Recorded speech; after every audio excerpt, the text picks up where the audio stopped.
Zoom aujourd'hui dédié à toutes les dérives du numérique. Pour en parler, je reçois Olivier Babot. Bonjour. Bonjour. Olivier Babot, vous êtes économiste, fondateur de l'Institut Sapiens, un laboratoire dédié à la place de l'être humain dans le monde technologique. Vous publiez cet ouvrage, Le nouveau désordre numérique, comment le digital fait exploser les inégalités. C'est publié chez Buchet-Chastel. Olivier Babot, le confinement a signé le triomphe des technologies numériques, technologies qui devaient mener le monde à l'unité, à l'égalité. Vous écrivez dans votre introduction, je vous cite, « Le ventre de la bête s'est ouvert ». Qu'est-ce que vous vouliez dire par là, Olivier Babot ? Eh bien, on pourrait faire une comparaison avec le cheval de Troie. Vous savez, comme les Troyens l'ont accueilli en dansant comme un signe de victoire, ils l'ont fait rentrer avec confiance dans leur cité. Et on sait ce qu'il advint, évidemment, à la fin. Le ventre s'ouvre et sortent les Grecs et c'en est fini de Troie. Et il ne restera qu'Énée et quelques Troyens pour partir et aller semer du côté du Latium. Mais c'est peut-être une image de ce qui arrive aujourd'hui parce que on attendait Grouchy et ce fut Blücher. On attendait une extraordinaire progression de la qualité de notre démocratie, du débat démocratique. On attendait le fait que tout le monde allait pouvoir gagner en savoir et en employabilité, pour employer ces néologismes. Et puis on attendait que chaque entreprise aussi puisse entrer plus facilement sur le marché, que c'était la baisse du coût de l'innovation. Tous ces espoirs des années 2000 autour du numérique se sont révélés, en tout cas, non pas complètement déçus, parce que la technologie a apporté des choses extraordinaires, mais en tout cas en partie déçus du point de vue de l'unité qu'on attendait et de cette capacité à donner la chance à tout le monde, à toutes les entreprises et à tous les régimes politiques. On constate que c'est le contraire avec une extraordinaire fragmentation. Alors Olivier Babot, votre ouvrage pointe toutes les dérives du digital. La première concerne notre psychisme, notre cerveau. Je vous cite, « Le bien-être matériel objectif va curieusement de pair avec une sourde angoisse et même un désespoir. » Comment expliquez-vous ce paradoxe ? Vous savez, c'est Tocqueville qui écrit « Je crains beaucoup moins pour la démocratie de l'audace de nos désirs que de leur médiocrité. » Et en effet, c'est ce que notre système économique a réussi à parfaitement exploiter, c'est-à-dire les tendances de notre cerveau au biais cognitif, à la facilité, à déléguer la mémorisation, à se laisser aller à la prise en main, à la confiscation de notre attention qui aujourd'hui a été organisée de façon extrêmement méthodique par des laboratoires qui ont travaillé sur la façon de capter notre attention. Ce que vous appelez l'économie du marketing. Voilà, exactement. C'est cette économie qui repose sur le temps qu'on va passer sur les plateformes. Ce temps, il est maximisé grâce à la captation de l'attention et à une utilisation de plus en plus fine des ressorts neurologiques qui vont nous faire décider, qui vont nous faire agir. Et c'est cela qui fait que, malgré de plus en plus de services qui sont tout à fait objectifs, qui nous sont rendus, il y a peut-être une forme de malaise qui se développe en parallèle de ces services extraordinaires qui nous sont apportés par la technologie. Cette technologie dont on soupçonne qu'elle était à la fois un formidable serviteur, mais qu'elle est un terrible maître. Et la question est, est-ce qu'elle n'est pas en train de devenir en partie notre maître ? Cette manipulation cérébrale que vous évoquez dans votre ouvrage, c'est le temps de cerveau disponible dont parlait Patrick Lelay, ancien dirigeant de TF1. Oui, exactement. Alors à l'époque, ça avait fait un scandale. Aujourd'hui, plus personne ne nie que c'est bien le modèle économique sur lequel reposent les plateformes, puisqu'il faut qu'elles vendent vos données. Ce sont des agences de publicité. Les gens ne le savent pas forcément, mais 80 à 90% de leur chiffre d'affaires est tiré de la publicité. Comment arrivent-ils à vendre de la publicité ? Parce qu'ils ont une connaissance extrêmement fine, mais plus fine que nous connaissons nous-mêmes, que nos propres parents nous connaissent, parce qu'ils connaissent exactement nos actions, le temps que nous passons sur telle photo, sur tel site, comment nous surfons sur Internet, comment nous nous comportons. Ces comportements sont compris de façon extrêmement profonde et cette connaissance est vendue à des annonceurs. Et c'est ça, le modèle économique profond. Et ça veut dire qu'il faut que vous passiez le plus de temps possible et que la captation de votre comportement fait partie du modèle d'affaires. En fait, vous n'êtes pas le client, vous êtes profondément le produit sur Internet. Plus disponible que jamais, dites-vous, le savoir n'a malgré tout pas progressé. Comment expliquez-vous cela ? Eh bien, on pourrait représenter ça par une forme de courbe en cloche, où vous avez en abscisse le degré d'importance ou de quantité d'informations disponibles, et en ordonnée, vous auriez la qualité de diffusion du savoir.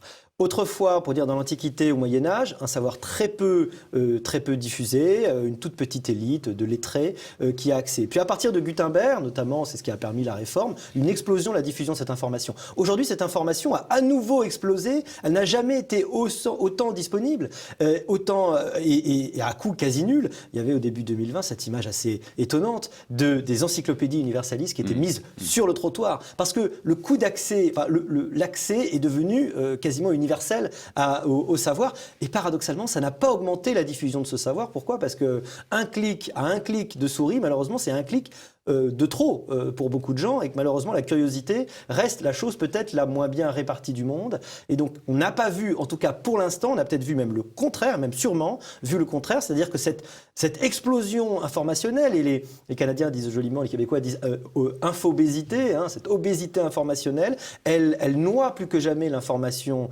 qui est réelle, et elle va plutôt diffuser du non-savoir, un savoir encore pire, c'est-à-dire le savoir des gens qu'ils pensent qu'ils savent, tout le monde est persuadé qu'il a accès à une connaissance, d'où l'explosion du complotisme, l'explosion de la croyance dans des pensées totalement irrationnelles, et donc une impossibilité ou une dégradation très violente du débat public. On s'est aperçu, et d'ailleurs c'est vous qui le dites, que le public préfère se divertir qu'apprendre. On dit, vous savez, qu'une erreur a le temps de faire 7 fois le tour du monde avant que la vérité mette ses chaussures. C'est malheureusement aujourd'hui l'accélération de l'information, les effets de catalyseur que peuvent avoir les informations les plus extrêmes, un peu comme une cour de récréation où tous les enfants crient, c'est le cri le plus élevé au bout d'un moment qui pourra se faire entendre. Il y a cet effet un petit peu sur Internet, c'est les connaissances, les croyances les plus extrêmes, les expressions les plus extrêmes qui sont les plus reprises sur les réseaux sociaux. Plus vous êtes extrême, plus vous allez être repris, et avec cet effet de boule de neige qui fait que les gens vont s'agréger. Une fois qu'ils sont agrégés, ils vont entrer dans ce qu'on appelle les bulles cognitives, c'est-à-dire rester entre personnes qui pensent de la même façon. Ces bulles ont toujours existé, on a toujours eu tendance à lire les journaux qui étaient plutôt de notre bord politique, mais cet effet, il est grandement accru par ces réseaux sociaux où vous allez pouvoir vivre entre vous, et par les algorithmes de recommandation qui vont avoir tendance à vous recommander des gens et des choses, des avis, des contenus qui vont penser comme vous et qui accélèrent cet effet.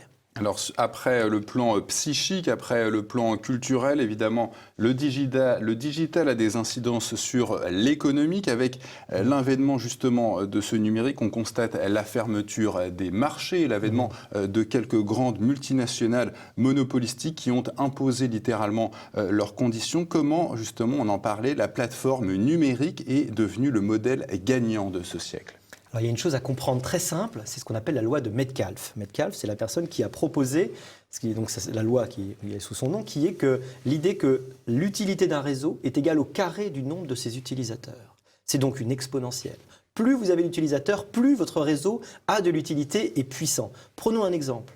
Pourquoi tout le monde va sur Google ? Parce que les recherches y ont les meilleurs résultats. Pourquoi les résultats sont bons sur Google ? Parce que tout le monde va dessus, et donc elle peut apprendre, que l'algorithme va apprendre, et donc c'est un effet cumulatif, auto-entretenu, avec un effet de cliquet de la domination. Ce qui est très frappant dans ces plateformes, c'est qu'elles sont des sortes de monopoles naturels, c'est-à-dire qu'elles instituent une économie du gagnant qui prend tout.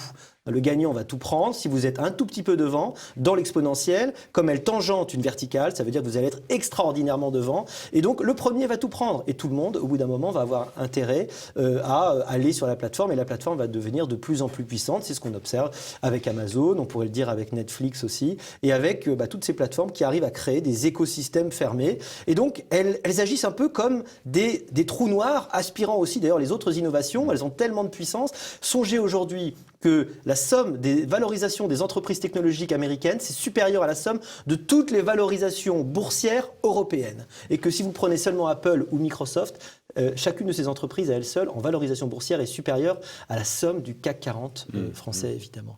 Vous voyez la puissance extraordinaire de ces entreprises de la tech qui concentrent la valeur économique, parce qu'ils concentrent le pouvoir de marché, en réalité. Et elles créent une sorte de néo-féodalisme. Ce sont des néo-féodaux renvoyant au rôle de vassaux et de serfs leurs clients et leurs fournisseurs, leurs concurrents, leurs fournisseurs. Quelles sont justement les conséquences de ces monopoles sur l'économie ? Alors sur l'économie, il y a la création d'une sorte une sorte de destruction de la société au sens où, à un moment donné, on avait rêvé d'une société en losange. C'était au moment de Giscard d'Estaing, avec l'explosion. Là, en fait, les Trente Glorieuses avaient favorisé l'explosion, l'épanouissement d'une grande classe moyenne. Et on rêvait à une société très unie dans une classe moyenne, avec quelques extrêmes, donc une société en losange. Et puis, en réalité, depuis les années 90, à très grande vitesse, la classe moyenne a commencé à disparaître. C'est-à-dire que les emplois du milieu, on le voit dans les statistiques, les emplois du milieu, pas seulement en France, les emplois du milieu disparaissent. C'est-à-dire qu'on a plus des emplois extrêmes, des emplois à très forte valeur ajoutée, des emplois à très faible valeur ajoutée. Donc on passe de plus en plus dans une société en sablier, avec très peu de possibilités, évidemment, de passage entre les deux. Et c'est cet effet Mathieu, ce que les économistes appellent l'effet Mathieu pour parler des grandes universités, cet effet de cliquet des universités qui attirent les meilleurs et qui donc sont les meilleurs. On pourrait l'appliquer dans notre idée. C'est-à-dire, vous savez, Saint Matthieu écrit, et celui qui a, je cite de mémoire évidemment, mais celui qui a, on lui donnera et il aura en abondance, et à celui qui n'a pas, on lui ôtera même ce qu'il a. Et vous avez ces deux effets de diffraction qui font que de polarisation, avec d'un côté ceux qui vont bénéficier du numérique et de son extraordinaire effet de levier sur leur productivité et sur la valeur qu'ils vont réussir à capter à travers leur travail, et de l'autre côté ceux qui n'ont pas part à ce festin numérique en quelque sorte, et qui sont de plus en plus éloignés, avec donc une brisure, une rupture, un déchirement du tissu social qui, à mon sens, est extrêmement préoccupant. Et je pense que les Gilets jaunes en sont en fait l'un des témoignages. Les Gilets jaunes, c'est ce témoignage des classes moyennes qui se voient en train de tomber ou qui perdent leur perspective de développement. C'est le déclassement pour la plupart d'entre eux. Et même le FMI, qui n'est pas l'institution la moins libérale, s'inquiète justement de cette économie monopolistique. Qu'est-ce qu'elle pointe en particulier ? Le FMI, avec beaucoup d'autres, pointe le risque que pour la première fois, on a l'impression que ces monopoles ne sont même pas contestables. Parce qu'en théorie économique, on explique, un monopole, de façon générale, est mauvais. Il peut être bon s'il est contestable, c'est-à-dire qu'à ce moment-là, il aura le comportement d'une entreprise qui est en concurrence, c'est-à-dire qu'il n'aura pas, il va pas imposer des prix trop élevés, il va quand même essayer d'innover, il va faire un effort. La question est aujourd'hui, ces entreprises sont tellement puissantes, elles ont tellement de moyens financiers qu'elles vont être capables d'absorber les concurrents avant qu'ils ne se développent et avant qu'ils ne deviennent des menaces. On a des entreprises tellement grandes qu'on peut même parler de corpo-nations. Ce ne sont pas les corporations, ce sont les corpo-nations.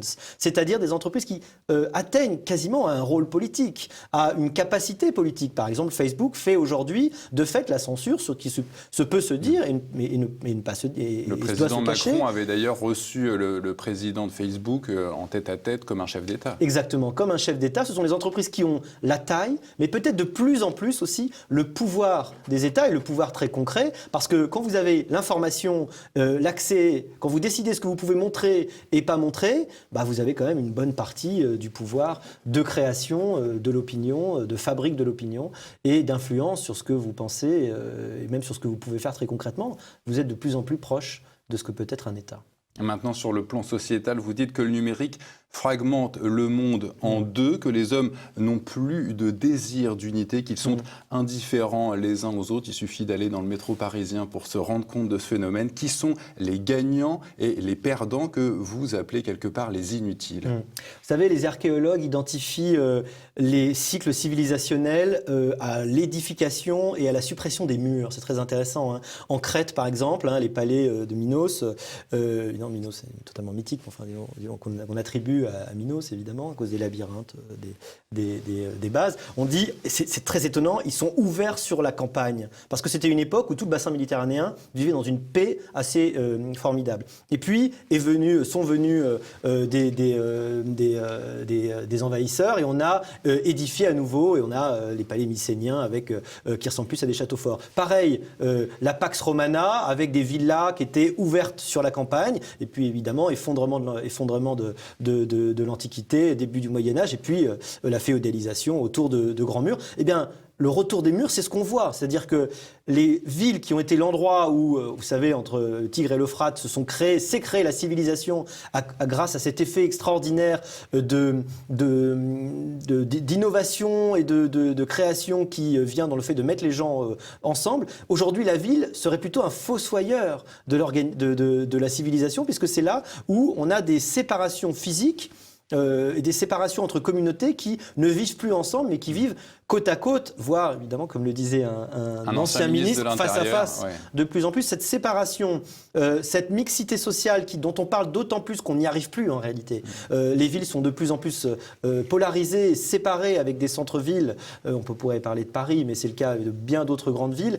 Ces séparations sociales montre très physiquement, de façon extrêmement forte, l'indépendance de classes sociales qui n'ont plus rien à se dire et qui, grâce aujourd'hui aux technologies, ne sont même plus dépendantes les unes des autres. Et c'est la différence par rapport peut-être à l'ancien régime où vous viviez en permanence avec des gens dont vous étiez dépendants, qui étaient socialement extrêmement différents.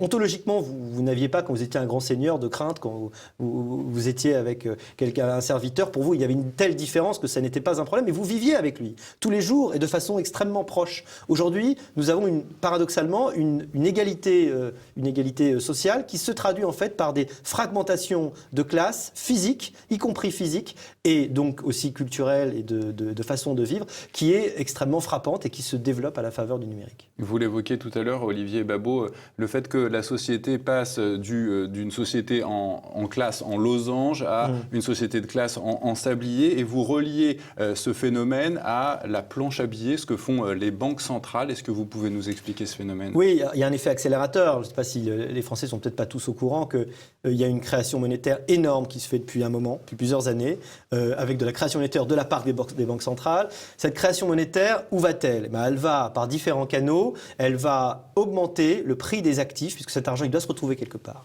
Il va augmenter le prix des actifs qui existent déjà. Et donc, il y a un actif qu'on connaît bien, c'est l'immobilier, c'est la pierre. Et donc, une partie de l'augmentation extraordinaire du prix de l'immobilier peut être interprétée comme la conséquence de cette monnaie qu'on va créer et qui va donc faire gonfler le prix des actifs. Et d'autres types d'actifs, c'est par exemple les obligations. Évidemment, cela profite donc aux gens qui sont possesseurs de ces actifs. Si vous avez acheté avant 1990 un appartement, la plupart du temps, vous avez fait 100, 200, voire 300%. Alors que vous avez des jeunes qui arrivent et vous avez là une opposition aussi extrêmement frappante entre des jeunes qui arrivent sur le marché du travail avec la difficulté de trouver du travail, une certaine angoisse sur la capacité du système à assurer leur retraite demain, alors que eux, leurs taux de cotisation sont sans cesse plus élevés, et la capacité tout simplement à se loger pour une famille ou avoir accès à la vie auquel ont eu accès, la qualité de logement et la facilité de logement auquel ont eu accès les gens des générations après. Il y a donc une fracture générationnelle qui, à mon avis, est très préoccupante parce qu'elle peut alimenter, peut-être à raison, une forme d'amertume chez les plus jeunes qui voient objectivement leurs conditions d'entrée dans la société pour le moins difficiles. Dans cette accélération d'une société où il y a de plus en plus de riches qui sont très riches et de pauvres qui sont très pauvres, vous allez même évoquer ces projets d'îles artificielles et même de stations spatiales. C'était, je crois, même l'objet d'un film avec Matt Damon qui s'appelle Elysium, que j'encourage nos téléspectateurs à regarder. Oui. Je crois qu'il y a un risque de sécession des élites. Parce que, comme je le disais, les élites n'ont plus besoin, en fait, comme autrefois, probablement, des autres. Et vous avez parlé des inutiles, évidemment, on peut faire allusion à ce que Harari dit dans son livre. Il dit le risque, c'est qu'il n'y ait plus des patrons et des prolétaires. Vous savez, les prolétaires, c'est ceux qui sont utiles parce qu'on va, par leur force de travail, n'est-ce pas ? Et puis parce qu'ils vont se reproduire et qu'on a besoin d'eux. Le grand risque, c'est qu'on n'ait même plus besoin d'eux. C'est-à-dire que, pire que l'exploitation de l'homme par l'homme, il y a l'indifférence. Il y a l'inutilité, exactement. Et donc, la sécession d'une forme d'élite. Sur les différences de fortune, prenons au XVIe siècle Jacob Fugger, qui était l'archétype de la famille riche qui prêtait au pape, qui prêtait aux empereurs et aux rois. On a pu calculer que sa fortune, c'était équivalent à 177 000 ans de travail d'un ouvrier. Aujourd'hui, Jeff Bezos, c'est 10,3 millions d'années de travail d'un ouvrier. C'est ces effets de concentration dont je parlais, qui se retrouvent aussi Jeff Bezos, qui est le PDG. Le PDG d'Amazon, voilà. Enfin le créateur et le PDG d'Amazon. Ces différences se retrouvent aussi dans la différence de taux d'emploi et d'évolution du taux d'emploi entre les gens qui sont formés et les autres. Si vous n'êtes pas formé, depuis 2010, votre taux d'emploi quand vous êtes un jeune, il a baissé de 10%, de 10 points, pardon. C'est-à-dire que vous êtes moins employé, moins employé employable et vous sortez du marché du travail en fait quand vous êtes pas formé. Quand vous êtes formé, en revanche, ça a augmenté de 2 points, c'est-à-dire que votre taux d'emploi augmente. La différence entre les gens qui ne sont pas formés et les gens qui sont formés devient de plus en plus forte. Elle existait avant, mais Internet est un tel levier, le numérique, si vous voulez, est un tel levier de productivité pour ceux qui y sont connectés, et c'est vrai qu'il est tellement efficace, que si vous n'y êtes pas connecté, vous êtes de plus en plus loin, un peu comme vous êtes resté sur le quai, et le train est parti, et il est parti sans vous, et vous êtes de plus en plus éloigné, avec une capacité évidemment à le rejoindre qui est de plus en plus difficile. Le numérique a enfin des effets sur le politique. Pourquoi ce numérique dope-t-il les régimes autoritaires, les dictatures, et pourquoi brise-t-il les démocraties ? C'est terrible. On constate que ces technologies apportent des outils extraordinaires au système de contrôle et de surveillance de ce qu'on pourrait appeler les techno-dictatures, des dictatures qui vont utiliser toute la technologie, mais vraiment à 1000 à l'heure. Évidemment, on parle de la Chine, 1 milliard de caméras d'ici 1 à 2 ans, un système de reconnaissance faciale dans la rue, couplé avec ce que vous faites sur votre smartphone, qui fait que Pékin a dit très clairement que leur objectif, c'est qu'ils puissent identifier n'importe quel citoyen en 3 secondes, partout sur le territoire. Donc, quasiment une sorte de prison à ciel ouvert, en fait, qui fait que vous allez instituer un système de surveillance dont les plus grands dictateurs, de Staline à Mao, n'auraient jamais rêvé, évidemment. On pourrait parler d'Hitler. Enfin, tous les dictateurs, à vrai dire, auraient rêvé d'un système aussi parfait où vous allez enfermer les gens dans un système de contrôle absolument parfait. Et puis, de l'autre côté, vous avez des démocraties qui souffrent de ce désordre informationnel, de cette infobésité dont j'ai parlé, et où le débat public n'est plus possible, où on a plutôt l'opposition de certitude, l'opposition d'opinion tellement forte qu'elles ne sont plus capables de se sublimer en un quelconque consensus. Et donc, on voit aujourd'hui l'affaiblissement très profond du débat public, l'affaiblissement du débat politique, l'incapacité à arriver à mettre ensemble, à créer des alliances. C'est plutôt une démocratie qui s'affaiblit à travers des oppositions de factions, si bien que la grande crainte qu'on puisse avoir, c'est que le système démocratique, d'une façon ou d'une autre, soit tellement affaibli qu'il finisse lui aussi par virer d'une façon ou d'une autre, comme l'avait dit Platon depuis longtemps, en forme de démagogie, et le démagogue se révèle très très rapidement, souvent, le dictateur. Justement, à l'avenir, vous imaginez de nouveaux épisodes totalitaires bien plus redoutables que ceux qu'on a connus lors du XXe siècle. Que répondrez-vous à ceux qui vous rangeront dans la case complotiste ? Pour moi, il n'y a pas de complot. C'est-à-dire qu'il n'y a personne qui tire les ficelles, en fait. Le problème, c'est un problème mécanique, c'est un problème systémique, très exactement. La technologie crée ces effets de concentration d'où j'ai parlé, pour les entreprises avec les plateformes, pour la société en la polarisant à travers les différences d'utilité, pour les différents régimes politiques. Et donc, il risque de nous mener probablement à des régimes qui vont adopter des formes populistes, qui vont forcément adopter aussi des formes de surveillance, petit à petit, mais sans le dire, ce qu'on fait même en Europe. La surveillance progresse de toute façon, c'est-à-dire qu'on a à peu près les mêmes technologies. Voilà ce qu'on appelle par pudeur vidéoprotection, n'est-ce pas ? Mais de la protection à la surveillance, il n'y a qu'un pas. En réalité, c'est la même chose. C'est une question de point de vue. Donc, surveillance, connaissance, pour leur bien, et d'ailleurs les dictatures ne disent jamais autre chose, c'est toujours pour votre bien qu'on vous surveille, c'est pour votre bien qu'on limite votre liberté. Eh bien, c'est probablement ça, c'est-à-dire que les dictatures et les démocraties, les technodictatures, et ce que j'appelle les hyper-démocraties, qui explosent un petit peu comme, vous savez, des étoiles à la fin de leur vie qui commencent par être des géantes jaunes avant de devenir des supernovas avant des naines rouges. Bon, c'est un peu ça. En fait, c'est 2 chemins différents probablement pour arriver à la même chose, c'est-à-dire une société de l'hyper-contrôle et où la liberté sera totalement bannie, d'autant plus que justement la technologie sera parfaite. C'est malheureusement ma crainte. Ma crainte, j'espère quand même que j'essaie de donner des solutions dans le livre, mais qu'il y a des sursauts possibles, il y a l'invention de nouvelles formes de gouvernance intelligente, qu'on peut arriver à dominer les technologies, nous dominer nous-mêmes. Et peut-être qu'un des messages importants, c'est attention, la solution elle est en nous aussi. Elle est dans le contrôle des technologies, dans le fait d'être des consommateurs conscients de la façon dont on est influencé, d'être des citoyens avertis, faisant un effort pour essayer de comprendre les vrais enjeux qui sont de plus en plus complexes, et d'être un travailleur formé pour être évidemment efficace et continuer à être employable. C'est un enjeu qui est en nous, qui est aussi autour du retour du régalien, du retour de l'État-nation, de l'affirmation de la place d'un système qui a une légitimité démocratique face à évidemment des grandes entreprises qui n'en ont pas. Tout ça, c'est les enjeux du XXIe siècle si on veut avoir une vision plus positive de ce qui peut se passer demain. Mais le point commun de tous ces grands patrons du numérique, Google, Facebook, est-ce que leur point commun, au fond, ça n'est pas justement le profit permanent et pour toujours? À vrai dire, si le profit était leur seul but, ce serait presque rassurant. Parce que c'est pas leur ce serait religion, presque l'argent. limité. Alors moi, j'ai l'impression que le problème, c'est que l'argent n'est qu'un moyen pour eux, précisément. Et que c'est plus exactement une bataille idéologique qu'ils mènent pour imposer, par exemple, les valeurs du WASP, White Anglo-Saxon Puritan, à travers les décisions de ces enclaves hyper-démocrates qu'est la Silicon Valley. Et c'est plutôt un outil pour imposer une vision de la société, une certaine idéologie. Il y a toujours eu des guerres, des volontés d'imposer ces idées, d'imposer ces valeurs, d'imposer ces références. Et c'est comme ça que les valeurs ont évolué dans l'histoire de la civilisation. Ça, pourquoi pas, hein. Mais le problème, c'est qu'aujourd'hui, elles ont une puissance de diffusion et d'imposition de leur façon de voir les choses qui fait que le combat n'est pas très juste. Et que donc, le problème aujourd'hui, c'est non seulement qu'ils tirent énormément de moyens, mais qu'ils ont surtout à travers ces moyens, des capacités de nous fournir tous les services dont on a besoin, de devenir notre maître. Et en nous imposant, en étant un fournisseur unique de tous les services, ils sont aussi un fournisseur d'idées ou quelqu'un qui va pouvoir nous dicter ses idées. Et à mon sens, c'est ça qui est le plus inquiétant derrière le problème de l'argent.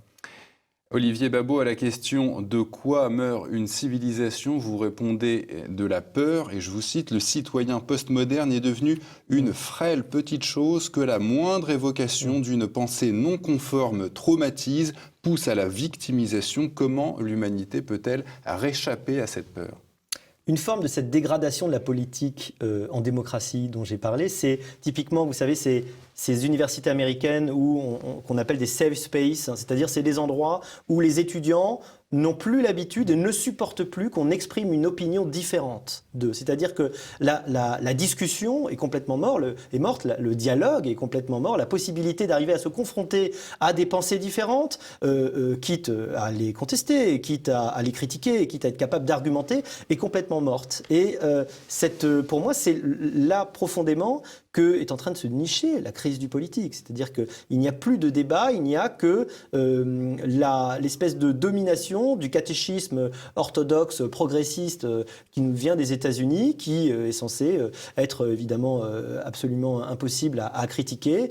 Toute personne critique justement de plus en plus, vous savez, c'est la cancel culture, hein, est éradiquée, c'est-à-dire qu'il n'y a plus de dialogue, il y a un phénomène tout à fait religieux et sectaire, où il y a une croyance, il y a un catéchisme, et celui qui s'en...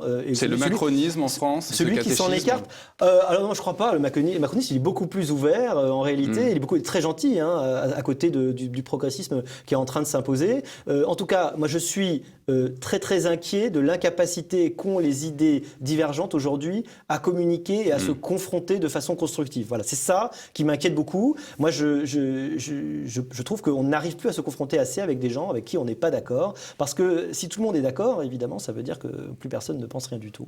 Et c'est ça qui est le plus inquiétant, et c'est ça, dans la démocratie, risque de mourir. Donc cette incapacité des jeunes à comprendre que des gens puissent penser différemment, à l'accepter, cette réaction de plus en plus violente à toute personne qui ne pense pas comme soi, c'est par définition la mort de la démocratie, qui est toujours une sorte de sublimation des oppositions et d'accord à un moment donné autour de la légitimité d'une volonté qui, par un système qui est forcément imparfait, celui de l'élection majoritaire à 2 tours, qui arrive à faire émerger une décision. Et la légitimité qu'on conteste de plus en plus à nos dirigeants, par exemple Emmanuel Macron, enfin, à celui qui est élu en disant que c'est que 20% d'une classe d'âge, c'est pour moi l'image de cette baisse de légitimité démocratique qui est extrêmement dangereuse, parce qu'on n'a pas trouvé d'autres systèmes, mis à part des formes de totalitarisme évidemment et de pouvoir concentré en quelques mains, on n'a pas trouvé d'autres systèmes pour arriver à assurer l'équilibre des pouvoirs, l'alternance, ce mouvement de balancier et d'incertitude. En fait, on est en train de mourir du fait qu'on a perdu le sens de la nuance et du doute. Voilà. Et ça, la démocratie, notre système, notre société en a profondément besoin. Et on ne peut plus douter de l'histoire officielle, on ne peut plus douter de ce qu'on voit. On ne peut plus mettre en doute certains dogmes, on ne peut plus dire certaines choses. Moi, je suis très profondément frappé justement des bornes qui sont placées aux expressions, parce que ce ne sont jamais des bornes qui vont sauver la vérité. En réalité, elles ne font que la brouiller. Il faut nécessairement ce sens de la nuance. Il y a aussi cette espèce de néo-puritanisme des idées qui fait qu'on a une vision très, très monolithique de la vérité. Et donc, soit vous êtes dans la vérité, dans son couloir étroit, soit vous n'y êtes pas, et alors vous êtes évidemment dans l'enfer de l'hétérodoxie et il faut vous condamner et vous faire disparaître. C'est ça qui est extrêmement inquiétant. Donc la nuance, la capacité à douter. Et je crois que c'est peut-être le vrai bon universitaire. Il n'ouvre jamais un livre sans se dire peut-être que je vais être remis profondément en question dans ce que je pense. Et je crois que c'est ça, cet état d'esprit dont l'universitaire a besoin et encore plus, ou au moins autant, le citoyen aujourd'hui. Rétablissons le dialogue. Alors, Olivier Babot, le titre de votre ouvrage, c'est Le nouveau désordre numérique chez Buchet et Chastel. Merci d'être venu sur notre plateau, Olivier Babot. Merci.